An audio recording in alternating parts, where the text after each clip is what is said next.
pada hari ini telah hadir. Pada Neng Widat, tempat dan waktu dipersilahkan.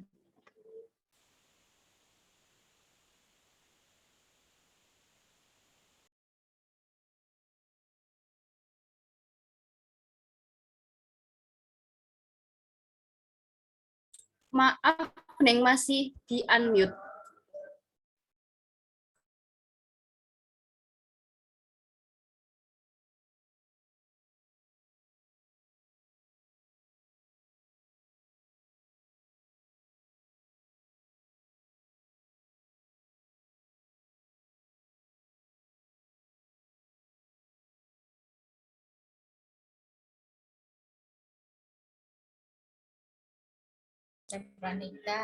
Maaf, Neng Widat masih mute. Iya, sudah. Di punya saya sudah nyala ini sebenarnya. Halo? Ya, Neng, sudah terdengar. Oh, sudah. Oke.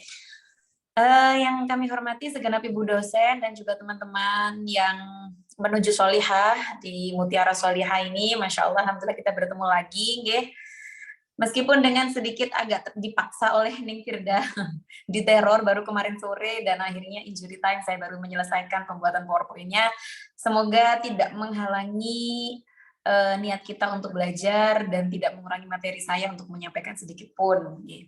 Baik, Mbak Husnul, ini PowerPoint-nya sudah ditampilkan, nggih? Ya, Neng, sudah terlihat. Baik, karena memang kemarin itu sangat mendadak, jadi saya juga bingung apa temanya. Tapi kemudian saya baru terpikir karena beberapa hari yang lalu saya baru menuntaskan pengajian dengan teman-teman yang ada di sini, kitab Khoslil Mar'ah. Khoslil Mar'ah ini kalau secara tekstual ya artinya kitab yang khusus memang untuk perempuan, membahas tentang perempuan. Jadi kalau misalnya di sini tidak terlalu banyak persentase pembahasannya tentang laki-laki ya, memang ini nasihat murni untuk perempuan gitu. Tapi mungkin akan saya sedikit singgungkan lah nanti apa yang memang harus menjadi balance-nya dalam hubungan pernikahan gitu. Konsep pranikah, kemarin saya ajukan konsep ini, pengajian ini, karena katanya Neng Firda, wah happy sekali Neng teman-teman mahasiswi kalau bahasannya pranikah gitu katanya. Tapi terus saya jawab, tapi ya nanti bisa jadi ngenes juga Neng karena bingung mana calonnya gitu. Oke lah, nggak apa-apa lah, kita lanjutkan saja. Niki sing levis, ini lo Deli, ya satu sah. Nggih.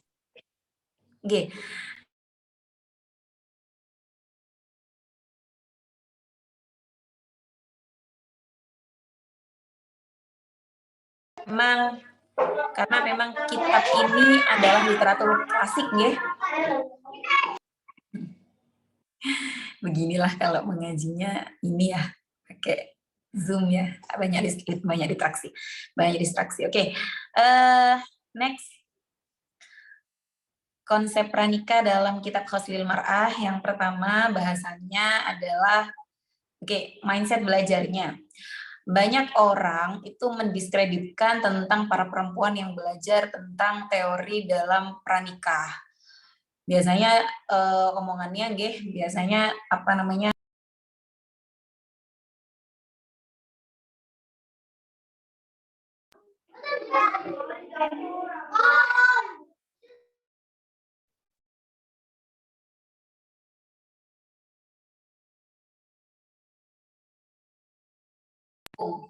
Atau mungkin nggak usah dipelajari nanti ya bisa-bisa sendiri gitu ya. Tapi kalau saya bilang itu big no banget gitu guys, salah banget karena orang yang mempersiapkan dengan kajian-kajian pranikah saja kadang cegek dalam pernikahan, apalagi yang sangat tidak mempersiapkan gitu. Jadi memang benar-benar harus kita belajar, harus kita pelajari. Meskipun toh nanti praktiknya ternyata banyak kendala-kendala, tapi setidaknya kita sudah menyiapkan hati karena sudah pernah belajar konsepnya secara teori. Oke, next.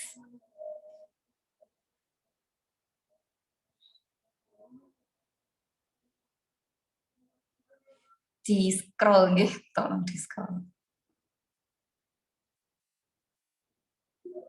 Oke, kemudian eh, komposisi materi pranikah dalam kitab ini saya bawa kitabnya, ini kitabnya Khoslil Mar'ah. Jadi kitab ini bahasannya lebih pada 3 hal. Yang pertama ada konsep untuk mengenali diri dan pasangan, penting sekali yang biasanya kita kenal. Kalau yang berarti kita mengenalnya lewat ta'aruf, tapi mengenal diri dan pasangan itu tidak hanya berhenti di ta'aruf atau berhenti di awal pernikahan saja, tapi sepanjang hidup. Tidak ada kata-kata kemudian menyatakan bahwa pernikahan itu tergantung dari 5 tahun pertama. Tidak, 5 tahun pertama itu mungkin karena di situ adalah fase adaptasi dengan frame of apa namanya experience dan frame of referensi apa, jadi pengalaman dia ataupun mungkin latar belakangnya dia. Kita harus belajar tentang itu dalam 5 tahun pertama. Kemudian yang kedua, pahami tujuan pernikahan. Itu di sini juga ada bagaimana tujuan pernikahan sebenarnya. Kemudian yang ketiga, di akhir-akhir bab ini itu banyak sekali menerangkan tentang parenting tapi berdasarkan spiritual gitu. Oke, next.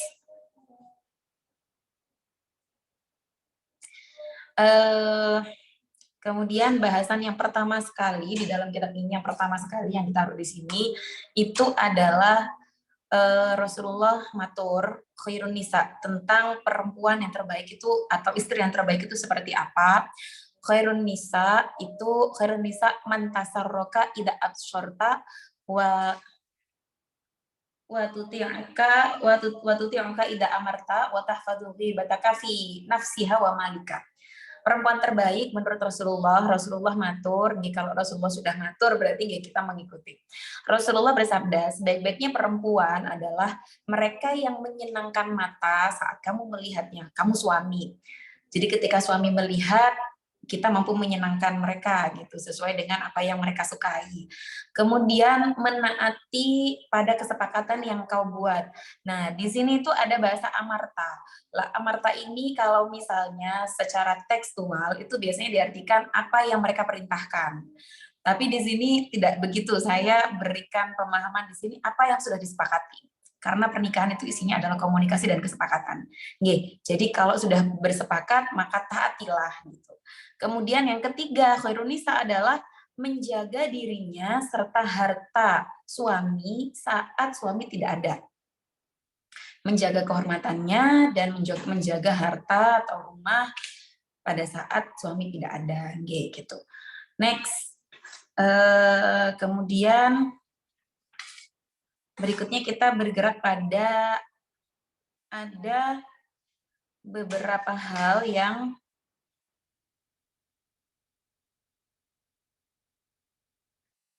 tolong di karena memang slide saya ini tidak sesuai dengan kitabnya, maksudnya rututannya kitabnya ini nggak sesuai, jadi ada beberapa yang saya sisihkan.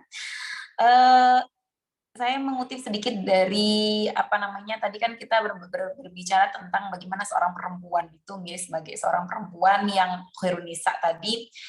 Nah, tapi di sisi lain kita tentu banyak hal yang bertentangan. Kita tuh mau membuat kesepakatan nih, kita tuh mau memahami dia, tapi kok dia nggak memahami kita.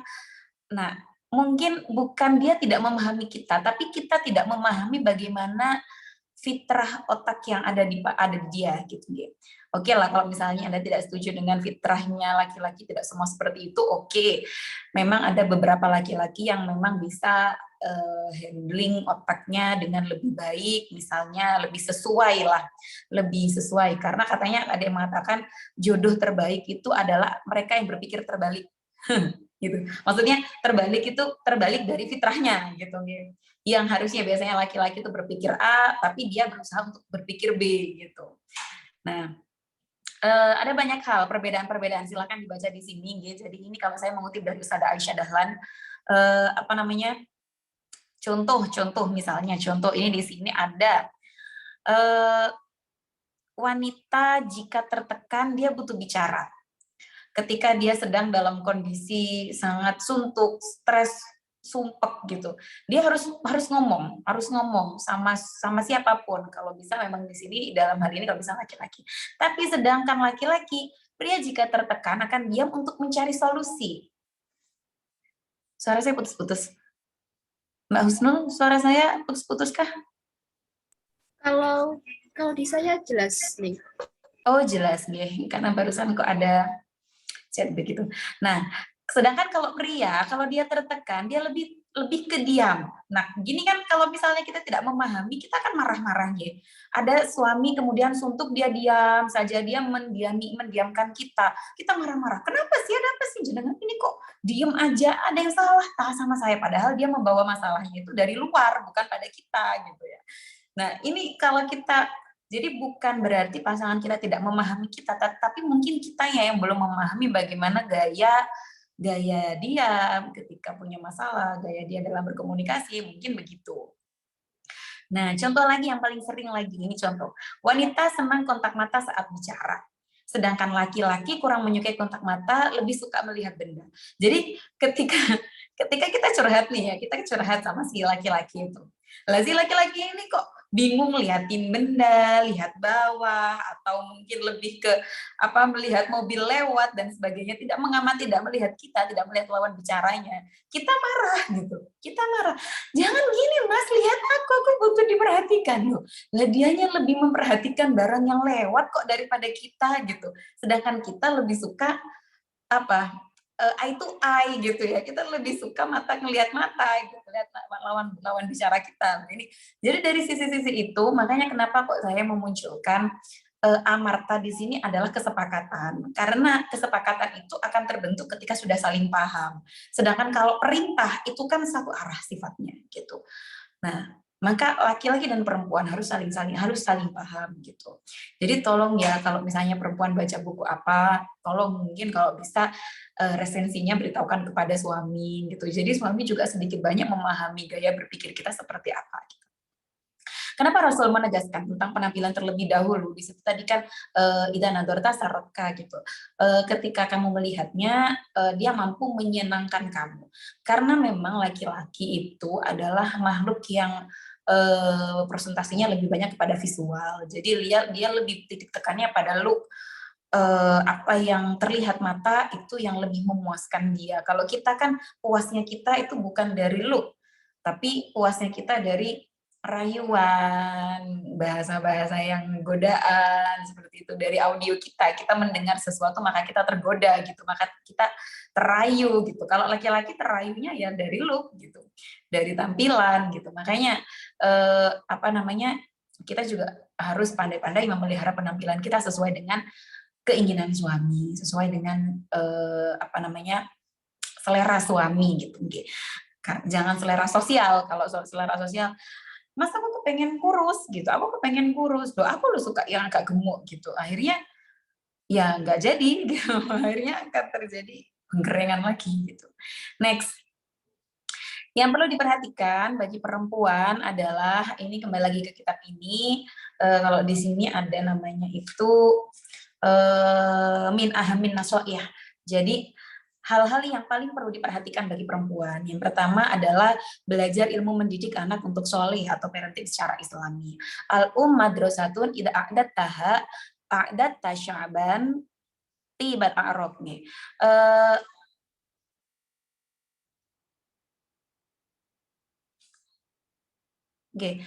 Ibu adalah sekolah pertama.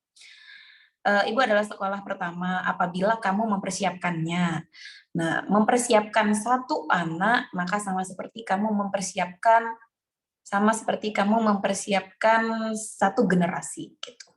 Memperbaiki satu generasi.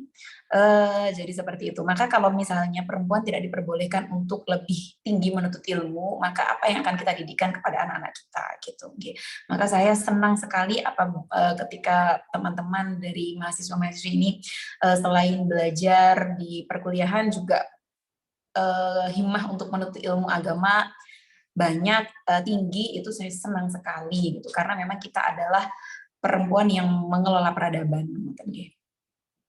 Kemudian ada juga mengatakan ya, if you educate a girl, you change the world gitu. Apabila kamu mendidik seorang anak perempuan, maka kamu akan merubah dunia gitu.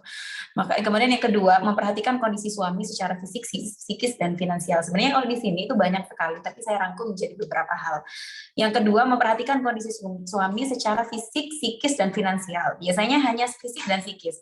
Finansial itu lebih pada kita menuntut kerelaan suami, menuntut kepekaan suami atas kebutuhan finansial kita. Tapi buatan kita juga harus memperhatikan itu.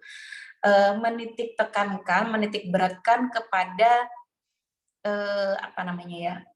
yang diberikan, bukan yang belum dihasilkan gitu. Karena kalau kita menuntut pada yang belum dihasilkan, akan nggak ada puasnya gitu. Tapi kita mensyukuri pada apa yang sudah diberikan. Kemudian yang ketiga, menghindari menceritakan kondisi keluarga. Ini aib. Beberapa waktu yang lalu ketika saya membuka Q&A, ada yang bertanya, Ning, apakah menjadi bentuk aib ketika saya menceritakan tentang kondisi ranjang saya kepada saudara saya gitu? Saya jawab bahwa memang itu adalah aib. Itu adalah aib. Aib itu adalah apa? Hal yang membuat malu ketika orang itu mendengarnya. Itu adalah aib. Maka ketika tidak menjadi aib apabila kita menceritakannya kepada orang yang profesional yang bisa memberikan solusi secara memang pas untuk permasalahan kita. Misalnya kepada seksolog, kepada psikolog, atau konsultan rumah tangga. Nah, kemudian yang ketiga, menghindari menceritakan. Keempat, selalu meminta izin kepada suami. Bahkan dalam konsep izinnya sendiri itu bahkan untuk sekedar kita turun dari kasur akan melaksanakan sholat tahajud sekalipun, itu kalau bisa kita minta izin dulu kepada suami. Saya izin untuk melakukan sholat tahajud duluan gitu. Atau kemudian misalnya puasa sekalipun, puasa, apalagi puasa wajib. Puasa wajib qadha itu harus izin kepada suami. Harus izin kepada suami. Puasa sunnah, kalau puasa sunnah mungkin masih bisa dibatalkan, kalau puasa qadha tidak bisa. Jadi harus izin dulu kepada suami. Kemudian yang kelima, mempelajari ilmu agama dan istiqomah berzikir. Ini tentu bekal kita untuk mendidik anak-anak soleh kita, memperbanyak berzikir dan mempelajari ilmu agama lebih mendalam. Oke, next.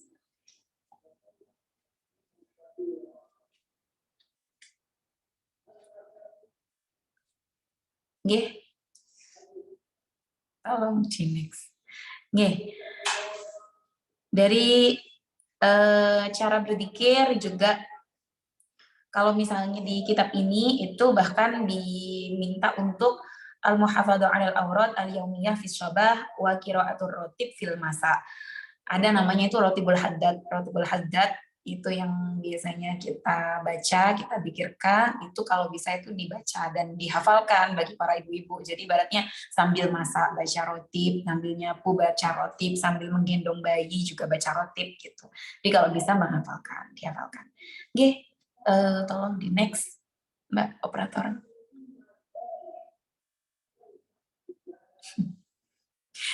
Dari tadi ya masalah ini ya, teknisnya.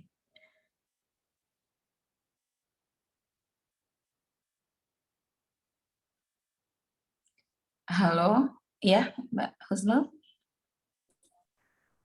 Ya, nih mungkin masih ada kendala jaringan. Oh, bentar nih.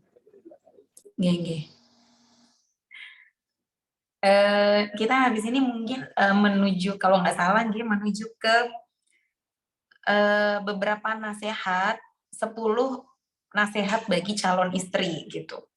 Jadi ini tuh ada seorang sholihah namanya Umamah binti Haris. Umamah binti Haris ini memberikan wejangan, memberikan wasiat kepada anak putrinya, kepada putrinya yang akan menikah kepada seorang raja Kindi, pada salah seorang raja di negeri Arab sana. Jadi dia benar itu. 10 nasihat yang dibutuhkan oleh calon istri. Jadi tadi Umamah binti Haris ini mewasiatkan kepada anaknya. Anakku, sesungguhnya wasiat jika ditinggalkan kepada orang yang beradab atau mulia, maka aku tidak berharap itu darimu. Tapi wasiat akan menjadi pengingat bagi mereka yang merasa masih lalai dan pemantik bagi mereka yang berakal. Maksudnya dalam artian di sini, orang tidak akan bisa menerima wasiat atau menerima wejangan atau menerima nasihat atau pesan ketika dia masih merasa tinggi hati. Ketika dia masih merasa mulia, dia masih merasa beradab. Nah, dia mungkin akan merasa gengsi untuk menerima nasihat. Tapi tidak seperti itu yang diinginkan oleh seorang Umamah. Dia mengharapkan anaknya tetap menjadi anak yang merasa dirinya masih lalai dan masih banyak dosa, dan menjadi orang yang berakal supaya bisa menerima nasihat ini dengan penuh kesadaran. Maka lakukanlah 10 etika ini, maka kamu akan menjadi investasi terindah untuknya, untuk suami. Oke, apa saja ini 10 etika? Next. Oke, 10 etika ini adalah yang pertama, kalau di dalam kitab ini, fasuhbah bil qanaah wal mu'asyarah bi husni sam'i wa ta'ah. Maka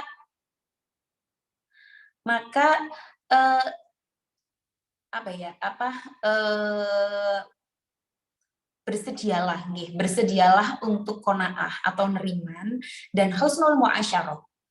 Husnul mu'asyarah ini memperbaiki hubungan. Oke, gini.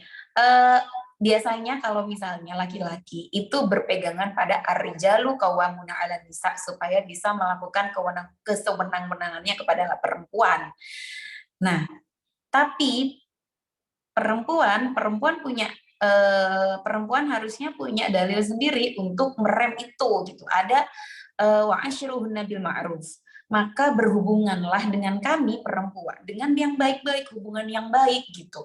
Meskipun kamu punya otoritas untuk menjadi pimpinan, tapi wa asyruhunna bil ma'ruf ini wajib loh gitu. Jadi muasyarah bil ma'ruf, dengan kebaikan. Hubungan yang baik, menciptakan hubungan yang baik. Rasulullah niku matur, khairukum li ahli wa ana khairukum li ahli. Paling baiknya kalian para laki-laki adalah mereka yang baik kepada keluarganya, sedangkan saya adalah orang yang terbaik kepada keluarga saya gitu. Itu Rasulullah. Jadi harus memperbaiki hubungan kepada keluarga. Keluarga itu di sini juga pada istri gitu, terutama istri, anak, kemudian keluarga besar gitu. Bersikaplah qanaah pada apapun yang kita dapatkan dari suami atau kita dapatkan bersama, bersikaplah qanaah. Kemudian memperbaiki hubungan. Nah, kemudian saya beri screenshot di situ, fa inna fil qanaah rohatul qalbi wa fi husnil muasyarah ridhar rabbi. Karena dalam sikap qanaah itu terciptalah damainya hati, dan dalam baiknya hubungan terdapat ridho Rabbi. Jadi kalau orang yang mengharapkan dalam hubungan pernikahan ridhonya Tuhan, insya Allah mereka akan selalu memperbaiki hubungan dengan istrinya sesuai dengan apa yang dia inginkan untuk diperbaiki. Nah, jadi memperbaiki hubungan dalam suami istri itu tidak berdasarkan satu sisi saja. Menurutku baik itu begini loh, tapi berbuat baik sesuai dengan apa yang dia inginkan, kategori baik menurut dia gitu. Kemudian yang kedua dan ketiga, jadi ini yang pertama dan kedua. Yang kedua dan ketiga, ketiga dan keempat, menjadi perempuan yang dirindukan dan didambakan karena penampilan dan wanginya. Tadi kembali lagi ya ke yang tadi, menjaga penampilan dan menjaga wangi tubuh. Kemudian yang ke-5 dan ke-6, menyiapkan hidangan dan tempat istirahat. Mohon maaf Mbak admin, mungkin ini ada beberapa yang muncul di notif saya, ini kesulitan untuk masuk Zoom. Mungkin bisa dibantu, ada apakah? Kemudian menyiapkan hidangan dan tempat istirahat. Nah, saya juga menggarisbawahi di situ ada kata-kata fa inna hararatal ju'i malhabuhu wa tanqisun naumi maghdabuhu. Karena lapar yang sangat itu bisa menimbulkan terpantiknya nafsu, tersulutnya nafsu, dan sulitnya tidur bisa memantik kemarahan. Jadi tugasnya kita itu juga tidak hanya sekedar menjaga keutuhan rumah, menjaga keindahan rumah, tapi juga bagaimana menjaga kondisi psikis suami kok sulit tidur, apa namanya, atau mungkin tidak ngeh dengan daharan gitu. Saya jadi teringat dengan cerita Gus Mus. Jadi Gus Mus itu pernah bercerita tentang apa namanya, bagaimana beliau sangat ridho kepada istrinya, atau mungkin saya pernah ya memasukkan cerita ini ketika di pertemuan yang sebelumnya. Jadi Gus Mus itu sangat ridho kepada istrinya. Salah satu yang beliau ceritakan ketika beliau wafat adalah Bunyai itu adalah orang yang sangat menggemari santan, insya Allah seperti itu, sangat menggemari masakan bersantan. Sedangkan Gus Mus tidak. Awal mula pernikahan itu Bunyai memasak masakan itu bersantan.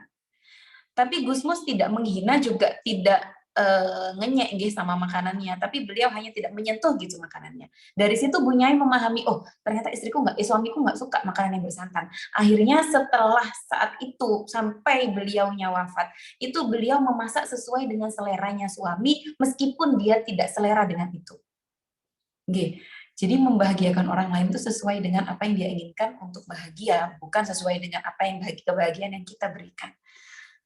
Kemudian, pandai mengatur keuangan dan beretika baik pada keluarga besar. Nah, ini poinnya. Ini juga salah satu poinnya. Pandai mengatur keuangan, karena manajemen keuangan adalah kompetensi terbaik yang bisa dimiliki oleh seorang istri. Karena banyak sekali perceraian-perceraian yang terjadi itu karena sulitnya menyeimbangkan antara keinginan istri dan kemampuan suami, sehingga dalam hal ini sangat perlu sekali kompetensi keuangan harus kita miliki. Bagaimana memanage keuangan, dimulai dari kita single ini kalau bisa sudah mulai belajar bagaimana manage keuangan. Jangan sekedar konsep dompetmu, dompetku saja gitu. Meskipun ini ya boleh-boleh saja, tapi kalau bisa kita pun juga membantu membantu berjalannya finansial di keluarga kita sendiri. Toh ini kembalinya juga ke kita gitu.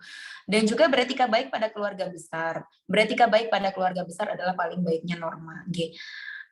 Karena keluarga besar, apalagi para ipar, itu adalah supporting system kita yang harus sekali kita investasikan di situ.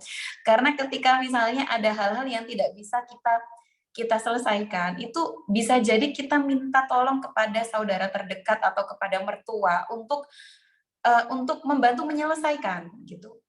Tapi bukan hal-hal yang aib, barangkali memang itu hal-hal yang belum bisa kita pecahkan. Rasulullah pernah seperti itu kok. Jadi suatu waktu Rasulullah dan Sayyidah Aisyah ada problem yang tidak bisa mereka handle berdua. Akhirnya apa yang dilakukan? Rasulullah memanggil Abu Bakar untuk menyelesaikan. Tapi ketika di situ kemudian si Sayyidah Aisyah ketika ditanya sama Rasulullah, Aisyah, kamu aja yang bilang sama abah kamu gitu.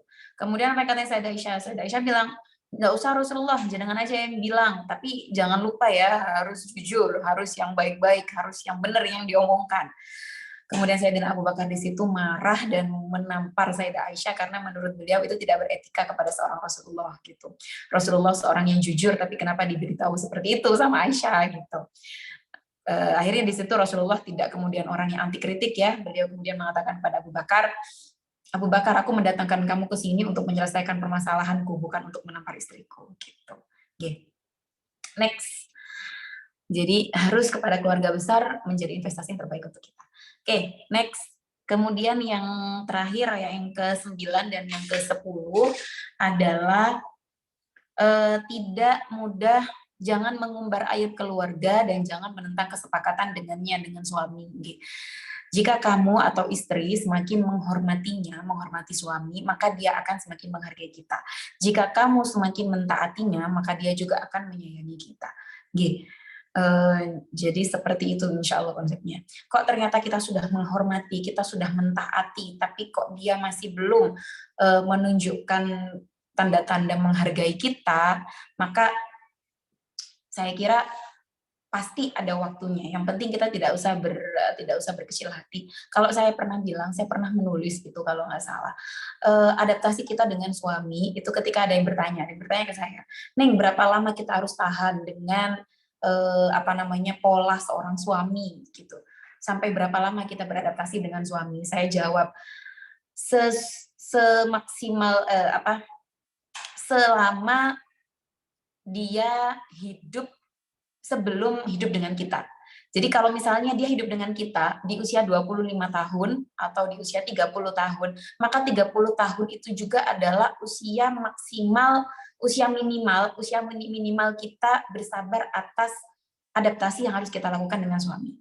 Karena dia sudah terbentuk secara dalam 30 tahun itu dengan lingkungan yang berbeda dengan kita. Maka penerimaan kita pun terhadap dia, merubah dia untuk sesuai dengan yang kita inginkan, maka juga membutuhkan waktu yang kurang lebih ya segitu tahun gitu. Itu batas maksimalnya mungkin. Nah sedangkan kalau sekarang kan seringnya gitu, setahun 2 tahun sudah nggak cocok ya sudah gitu, the end gitu. Padahal tidak seperti itu gitu. Ada sebuah hadis juga menyatakan man sabara ala su'i khuluqi zawjiha man sabara ala khuluqi zawjatiha falahu asyru mitlu Ayyub alaihi salam wa man sabarat ala su'i khuluqi zawjiha falahu ajru mitlu ajru Asiyah bin imra'ah Fir'aun.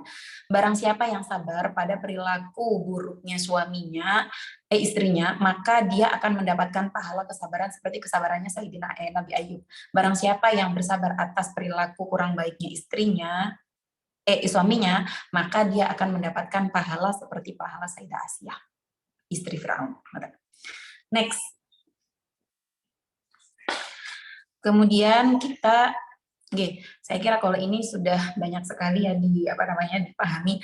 Ada seorang utusan itu kalau misalnya saya baca di literatur yang lain, beliau Ummu Salamah, Ummu Salamah ketika itu bertemu kepada Rasulullah dan protes kepada Rasulullah, ya Rasul, kenapa kok sepertinya ayat di dalam Al-Quran itu sangat jomplang antara laki-laki penyebutannya dengan perempuan. Laki-laki boleh begini, perempuan tidak boleh begitu, dan sebagainya. Apakah bolehkah kami bergabung dengan kalian dalam hal untuk berjihad seperti kalian? Gitu. Kemudian Rasul menjawab, pahamilah wahai wanita dan sampaikan kepada wanita lainnya bahwa berhiasmu untuk suamimu melakukan hal yang diridhoinya adalah setara pahalanya dengan semua itu. Gitu. Jadi nggak usah takut, kita nggak usah merasa kita makhluk kedua dan sebagainya, mboten. Kita justru makhluk utama dengan tugas kita sendiri gitu. Oke, next.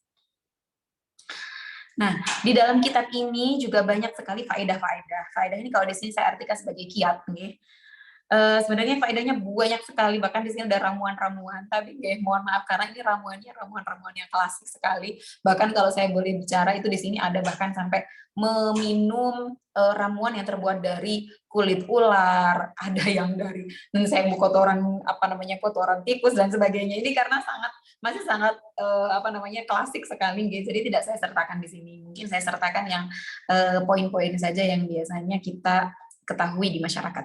Kiat mempermudah datangnya jodoh. Banyak yang mengatakan jodoh itu harusnya ditunggu. Jodoh itu bukan ditunggu, tapi diusahakan dengan cara yang berbeda, dengan doa dan kepantasan. Bagi yang penasaran dengan kepantasan seperti apa, silahkan scroll di Instagram saya. Beberapa waktu yang lalu saya sempat upload itu. Di situ ada doa, ada doa di situ tentang bagaimana mempermudah mendatangkan jodoh. Nah, itu membaca doa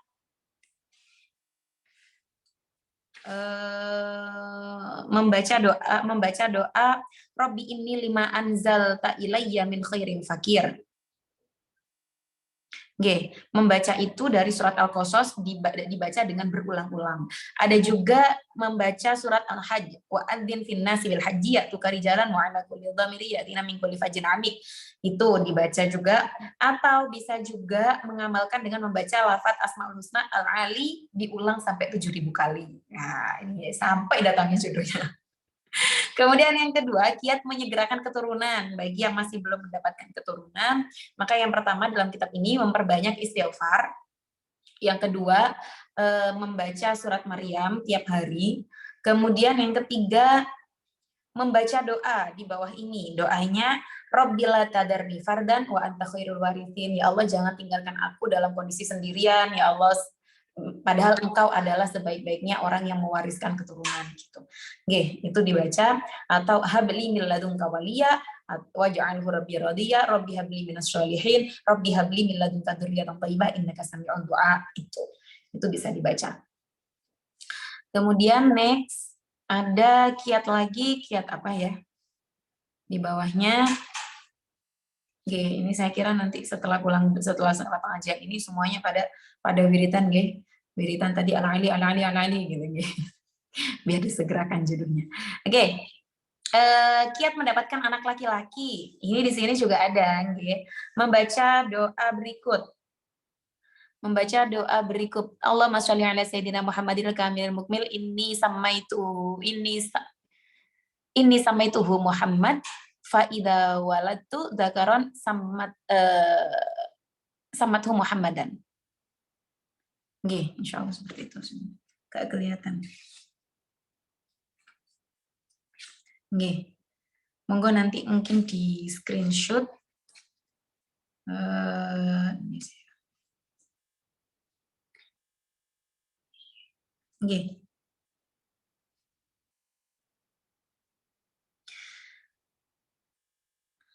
Nggih, faida waladat dzakaron samathu Muhammadan.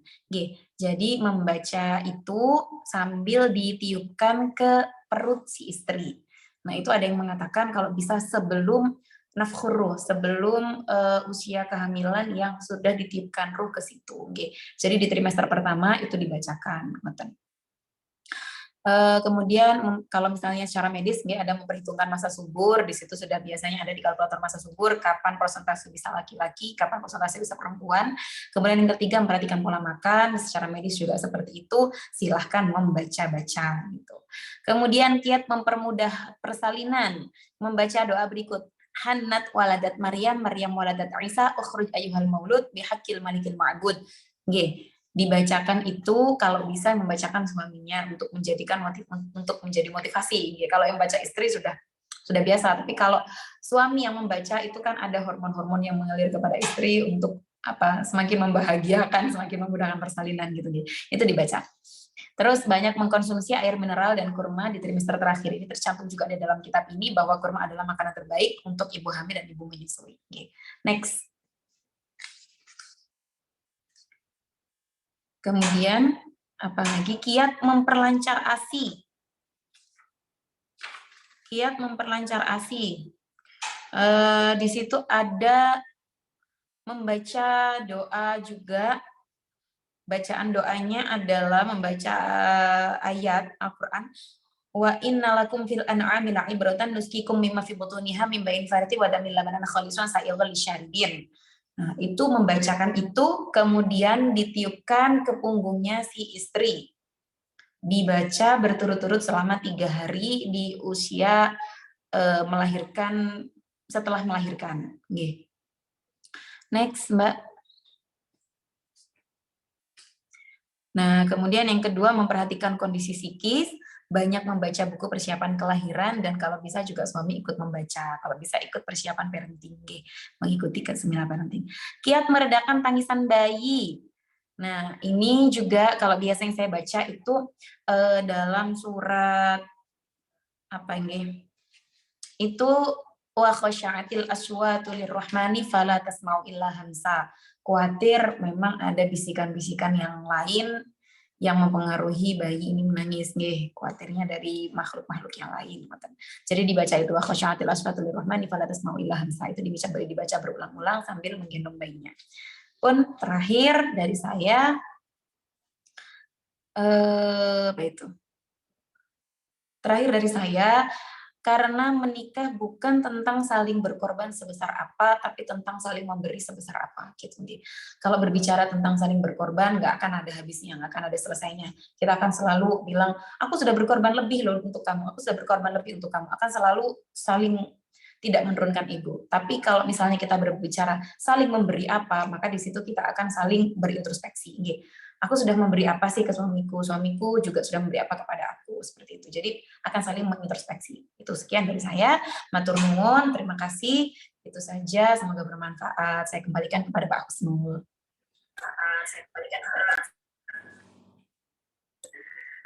Baik, terima kasih kepada Neng Widat. atas ilmu dan kajiannya yang sangat mencerahkan. Mari kita lanjut kepada sesi selanjutnya, yaitu sesi tanya jawab. Dipersilahkan kepada ibu-ibu dan teman-teman yang ingin bertanya, bisa langsung raise hand atau juga mengirimkan pertanyaan pada kolom chat Zoom. Monggo dipersilahkan.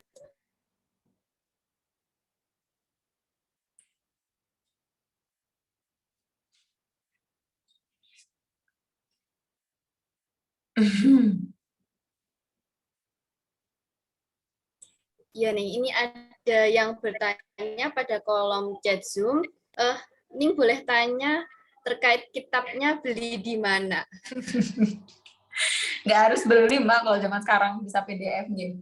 Banyak gitu PDF-nya.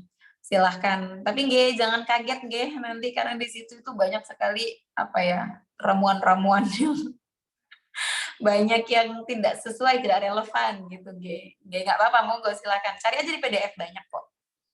Nggih. Baik, kita lanjut ke pertanyaan selanjutnya nih, Neng, dari saudari Vivi Nafizatin. Tanya Neng, sebatas apa perempuan boleh menolak perjodohan dari orang tua atau wali mujbirnya? Monggo dijawab. Sebatas apa penolakan? Neng Vivi, gimana? Oke.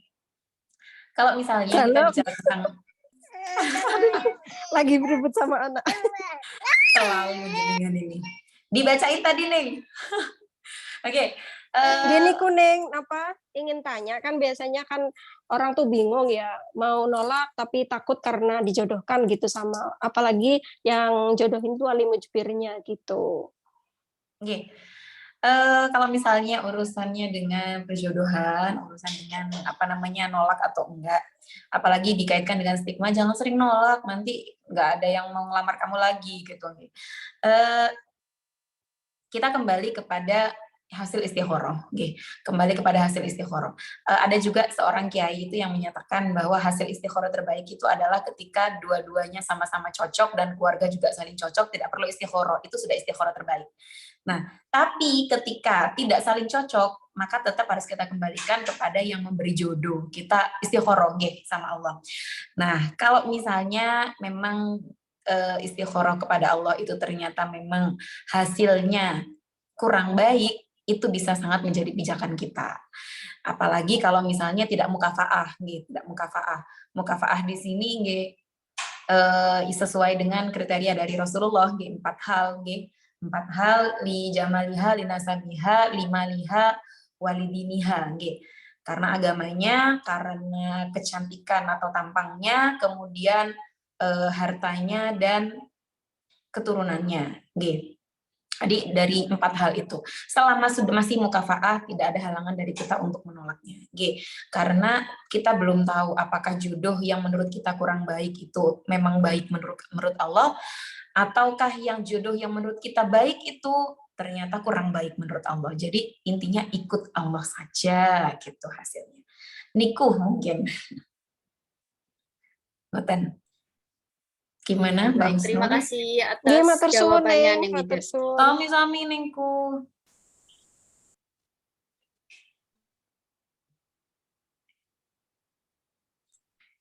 Baik, karena pertanyaan yang tadi telah terjawab, kita lanjut pada pertanyaan selanjutnya pada kolom chat Zoom dari Mbak Aslihatul Fitriah. Mohon tanya, Neng, sebesar apa usaha perempuan dalam kesetaraan gender? Usaha perempuan dalam kesetaraan gender. Memang kita tidak bisa ya tadi kalau misalnya bicara tentang kesetaraan gender dalam rumah tangga itu kita berpegangan, kalau misalnya tadi yang saya bilang laki yang biasanya suka sewenang-wenang menyatakan ar-rijalu qawwamuna 'alan nisa, aku ini pemimpin kamu, tapi tidak seperti itu. Kita yang punya dalil itu. Ar-rijalu qawwamuna 'alan nisa itu harusnya yang memegang dalilnya adalah perempuan. Jadi kita supaya ini menjadi pemantik kita untuk selalu menghormati laki-laki sebagai pemimpin kita. Nah, untuk kesetaraan gender sendiri, kesetaraan gender ini mohon maaf tidak semua orang memahami ini, tidak semua orang memahami ini. Tapi memang selama sepakat. Selama sepakat dalam pernikahan itu kembali lagi ke tadi, selama sepakat maka itulah setara. Selama sepakat, jadi suami dan istri sama-sama sepakat, bukan ridho bisuktin, bukan ridho dengan keterpaksaan, boten.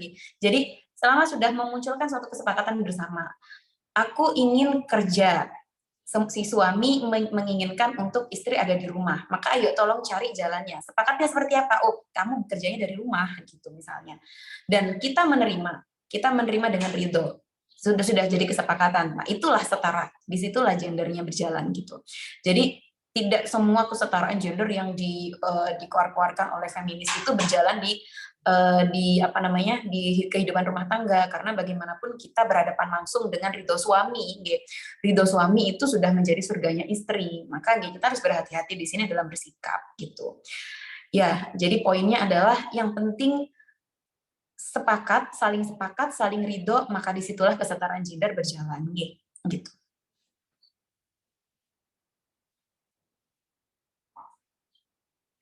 Gitu, barangkali gitu Mbak Zul.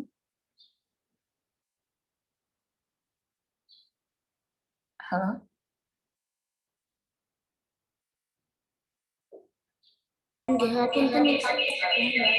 Ya baik, apakah banyak telah menjawab Mbak As? Lihat tuh.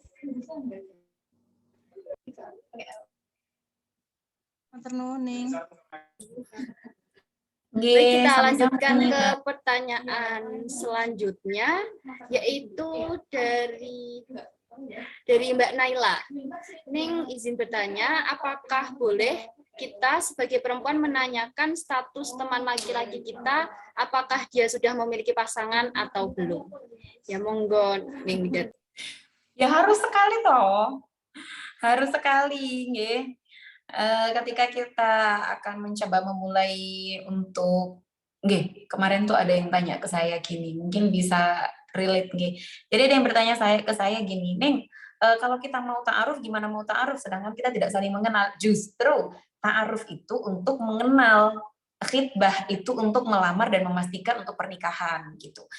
Jadi mengenalnya bukan di pacaran dulu baru ta'aruf, boten. Jadi ta'aruf itu adalah pacaran tapi diridhoi. Paham nggak sih? Pacaran tapi bukan pacaran, saling mengenal tapi diridhoi dengan ada mahram di situ. Mahram di sini bisa berarti orang yang memang mahram dengan kita secara garis nasab, bisa jadi orang yang dipercaya oleh orang tua kita, seperti teman kita, teman sesama perempuan yang mendampingi bersama gitu untuk saling mengenal. Jadi kalau misalnya ditanya tentang kita harus bertanya atas statusnya, harus sekali, karena tidak boleh kita melakukan ta'aruf pada orang yang sudah menjalin khitbah dengan perempuan lain. Atau sebaliknya, perempuan tidak boleh menjalin hubungan dengan ta'aruf dengan yang lain padahal dia sudah dalam kondisi dikhitbah oleh laki-laki lain. Tidak boleh seperti itu. Kalau kita sudah memproses khitbah, ya sudah, khitbah selesaikan. Kalau tidak jadi, berarti silahkan berproses dengan yang lain. Kalau jadi, ya silahkan diteruskan ke pernikahan gitu. Jadi fasenya gitu, ta'aruf, khitbah, akad, menikah, gitu. Jadi harus sekali dong ditanya statusnya. Nanti kalau misalnya kita dilabrak sama istri orang, gimana kan susah juga. Oke, gitu Mbak Naila. Terima kasih. Ya, baik, terima kasih Neng Widat atas jawabannya. Kepada Mbak Naila, apakah sudah menjawab?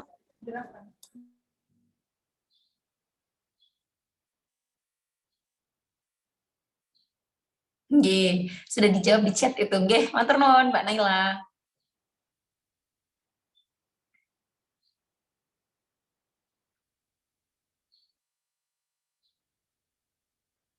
Maaf, sinyal saya barusan terpental. Mungkin bisa saya lanjutkan, Monggo. Ya, baik, kita lanjutkan untuk pertanyaan selanjutnya. Kita lanjutkan untuk pertanyaan selanjutnya di Iza. Assalamualaikum, Neng mau tanya. Neng, bagaimana cara meyakinkan calon pasangan untuk melanjutkan ke jenjang pernikahan? Terus dilanjutkan juga pertanyaan, bagaimana jika ada seorang suami yang tidak memberi nafkah, tetapi kebutuhan hidup suami numpang ke istrinya, sedangkan suami tidak mau menceraikannya? Monggo nih, dari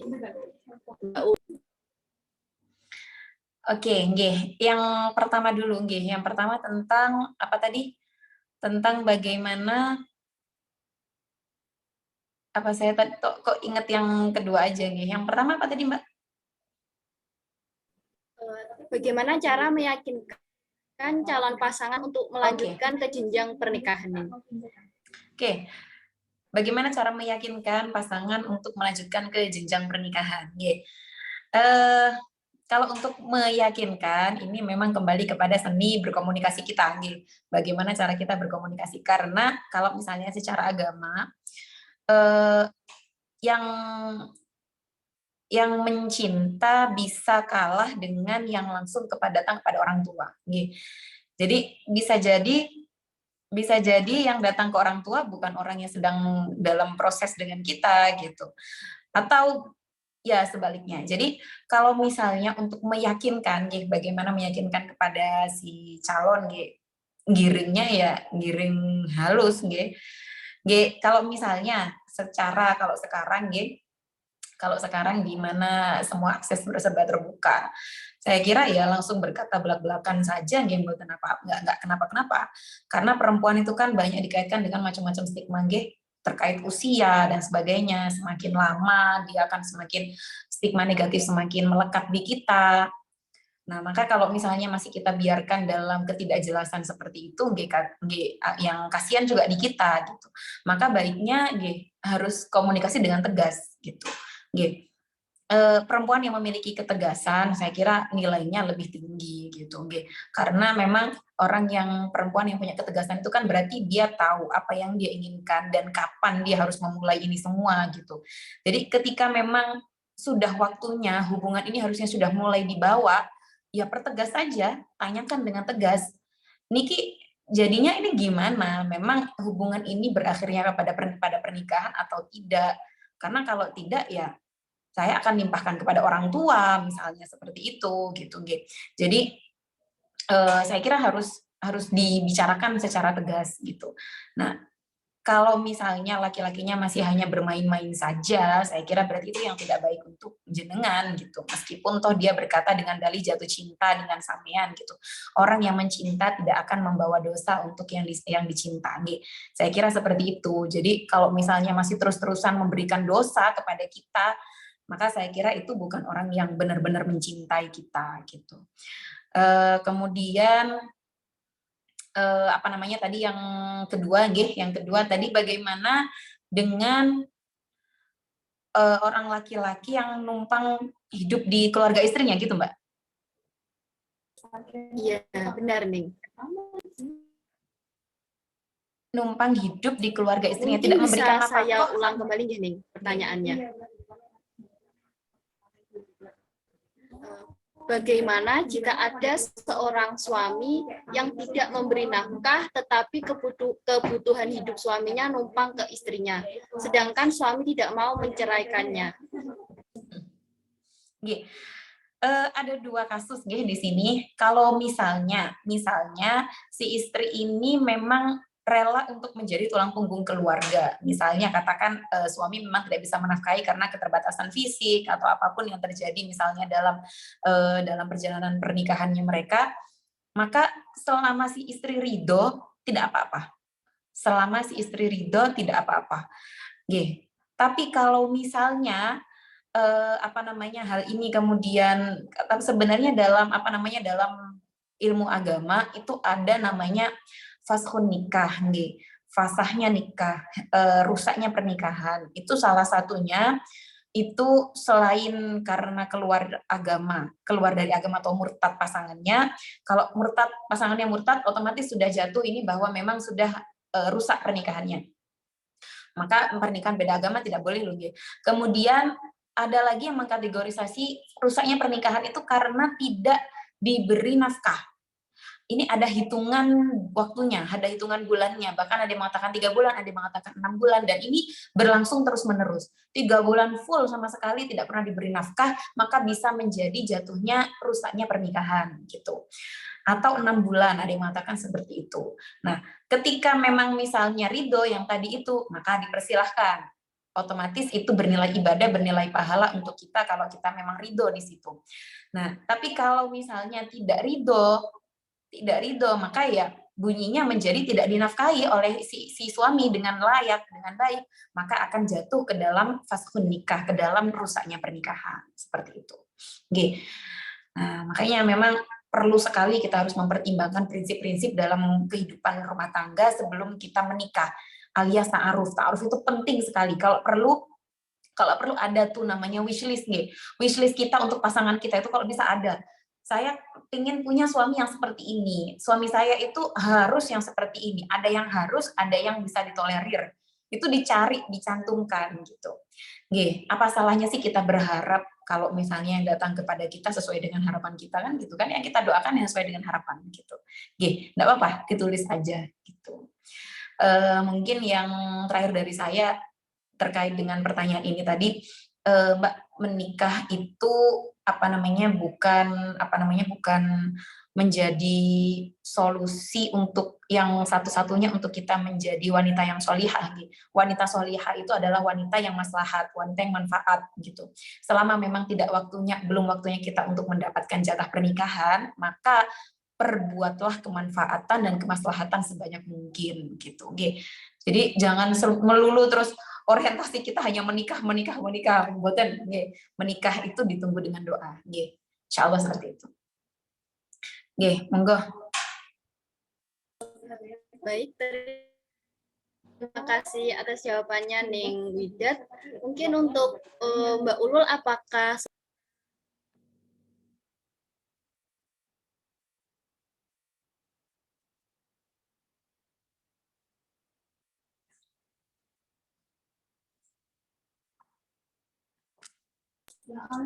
baik, mungkin buat teman-teman yang masih ingin bertanya dipersilahkan untuk raise hand atau menuliskan pertanyaan pada kolom chat Zoom. Baik, sudah, terima kasih. Terima kasih Ning. Sudah. Ya, mungkin buat teman-teman yang masih ingin bertanya dipersilahkan untuk raise hand ataupun menuliskan pada kolom chat Zoom.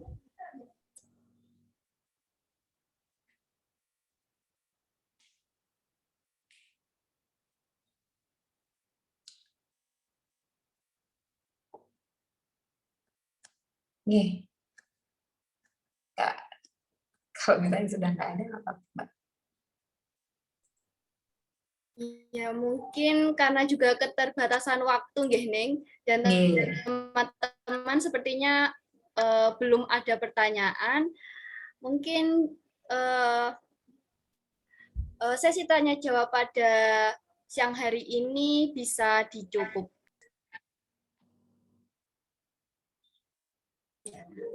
Di sini masih ada pertanyaan, mungkin ini yang terakhir, Ning, boleh nih? Monggo. Ya, dari Mbak Iza Zahroti mau tanya Ning, kadang wanita itu kan egoisnya sangat tinggi dan suka curiga. Cara meminimalisir hal itu pripun nggih? Monggo Ning. Ya, memang perempuan memang seperti itu. Makanya saya tadi juga mau ngomong ya. Bekal dalam hidup berumah tangga bagi perempuan adalah percaya, adalah percaya dan maklum. Kalau untuk perempuan adalah percaya dan maklum. Bagi laki-laki bekalnya adalah sabar. Jadi memang banyak sekali hal-hal yang akan memantik kecurigaan atau memantik kecemburuan dan sebagainya dalam pernikahan. Bagaimana kiat-kiatnya supaya tidak mudah curiga? Tidak mudah curiga itu kan terjadi karena belum punya rasa percaya. ketika belum muncul rasa percaya, maka akan terbiasa, akan sering itu muncul curiga-curiga yang tidak jelas, kadang seperti itu. Nah, maka yang harus dilakukan apa? Dilakukan adalah sering-seringlah ngobrol, komunikasi dari hati ke hati. Supaya apa? Supaya menumbuhkan rasa percaya kita ada dari apa namanya, dari suami ke istri dan sebaliknya. Seperti yang pernah saya tulis itu waktu itu. Hubungan yang paling sering terjadi adalah masalah yang paling sering terjadi adalah ketika suami sudah mulai atau istri sudah mulai membatasi topik pembicaraan. Kalau aku bahas ini sama istriku mesti nggak nyambung, mesti nggak paham. Nah, ketika sudah berpikiran seperti ini, maka akan terus-terusan muncul hal-hal yang si istri tidak tahu. Ketika si istri tidak tahu, maka akan memantik kecurigaan dan akhirnya akan menjadikan pertengkaran gitu. Maka hal sereceh apapun, paham atau tidak si istri dengan problem ini, buat dia paham, ceritakan terus-menerus. Insya Allah kok diceritakan terus-menerus tentang bagaimana dia di dunia kerjanya, bagaimana dia di organisasinya, ketika diceritakan terus-menerus dengan tanpa mindset nggak mungkin paham gitu, itu insya Allah akan mengalir dan akan nagih gitu ya, nagih. Aku kok nggak diceritain, kamu hari ini ngapain sih di tempat kerjanya gitu. Nah, ketika sudah terbiasa ngobrol dan akhirnya komunikasinya lancar, hal receh diomongkan, akan timbul rasa percaya dan meminimalisir rasa curiga gitu. Jadi curiga itu karena kurang percaya kurang percaya karena kurangnya komunikasi yang terjalin di antara keduanya gitu. Tuh. Insya Allah begitu. Baik, terima kasih atas jawabannya Neng Widat. Kepada Mbak Iza Zahrotin, apakah sudah menjawab?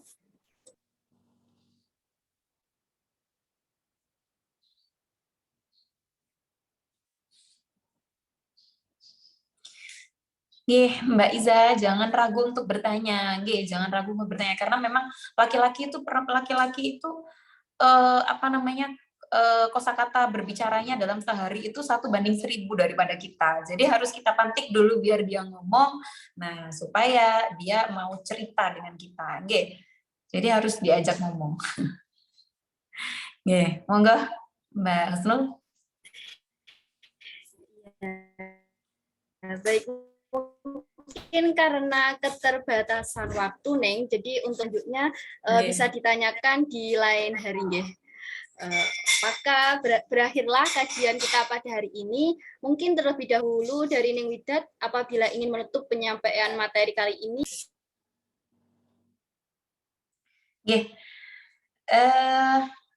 Bagi yang mungkin teman-teman yang ada beberapa pertanyaan, saya kira saya pernah membuat Q&A itu tentang jomblo series. Silahkan dibuka di Instagram saya, sudah saya highlight. Terakhir mungkin dari saya, menikah itu adalah ibadah yang terlama dan terindah. Maka investasikan hal yang terbaik di dalamnya, usahakan yang terbaik di dalamnya. Persiapkan semuanya. Terima kasih, itu mungkin dari saya. Matur nuwun Mbak Husnul.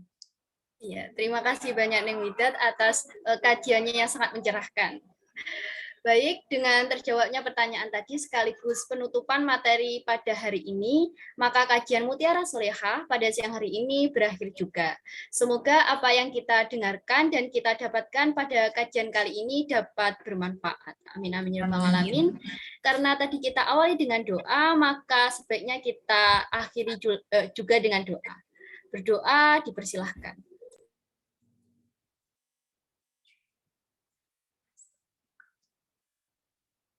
Amin, amin, ya rabbal alamin. Saya selaku moderator, mohon maaf apabila ada kesalahan kata dan sikap. Wabillahi taufiq wal hidayah. Wassalamualaikum warahmatullahi wabarakatuh. Terima kasih Neng Widat. Waalaikumsalam warahmatullahi wabarakatuh. Sama-sama Mbak, matur nuwun.